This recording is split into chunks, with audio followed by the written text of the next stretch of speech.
बचपन में हम सभी ने अ आ इ ई ये सभी सारे स्वर और व्यंजन तो पढ़े ही होंगे।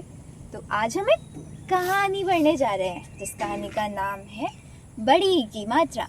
इस कहानी के लेखक हैं फरहा अजीज और इस कहानी के चित्रकार हैं राजीव आइफ।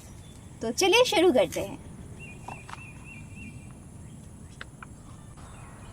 ई की मात्रा सब जगह लगती जा रही थी। चुम्मू सुबह सुबह गाजर खा रही थी, तभी ई की मात्रा गाजर से जा लगी और चुम्मू का दुपट्टा गाजरी हो गया। चुम्मू बड़ी खुश। चुम्मू की मुस्कान देख ई की मात्रा बिंदु के पैर में लगी चोट पे जा चिपकी और बिंदु की एक लंबी चोटी हो गई।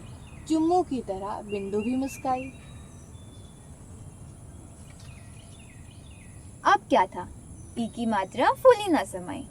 उसने आमिर की दादी के कुर्ते में लगे गोट की गोटी बनाई और दादा की चिकनी दाढ़ में दाढ़ी उगाई।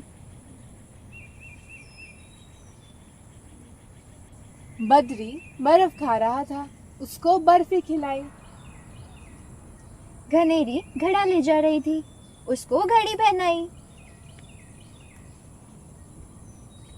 असम गई तो बांस की बंसी बनाई। गांव वापस आई तो चौक पे एक चौकी बिछाई। पहले पहल तो लोगों को मजा आया, पर अब वो जरा घबराने लगे। एक दिन जब मरियम हाथ में मेहंदी लगा रही थी, तभी उसके हाथ का हाथी बन गया और हाथी को लगाने के लिए मेहंदी कम पड़ गई।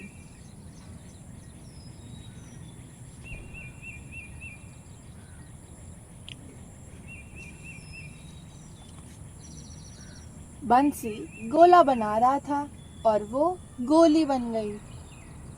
ई की मात्रा आओ देखे ना ताओ, कहीं भी लग जाती और नए नए नजारे दिखाती।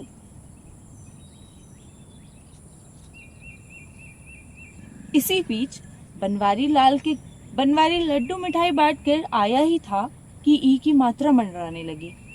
बनवारी परेशान।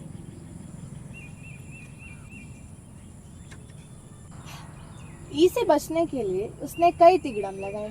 आस पड़ोस वालों के सुझाने पर उसने घर से चूड़ी, बिंदी, कज्जी रोटी, यहाँ तक कि आईना भी हटा दिया। ई की मात्रा फिर भी ना मानी।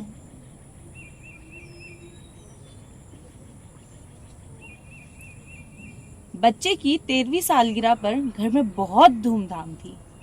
तभी बनवारी ने ई से प्यार से कहा, जरा मेरी बेटी को बुलवाइयो, उसके लिए तोहफे में माला लाया हूँ। और हाँ, अब तुम इससे मत चिपक जाना। तो यही हमारी कहानी समाप्त होती है। आप सभी का हमें और इस कहानी को सुनने के लिए शुक्रिया।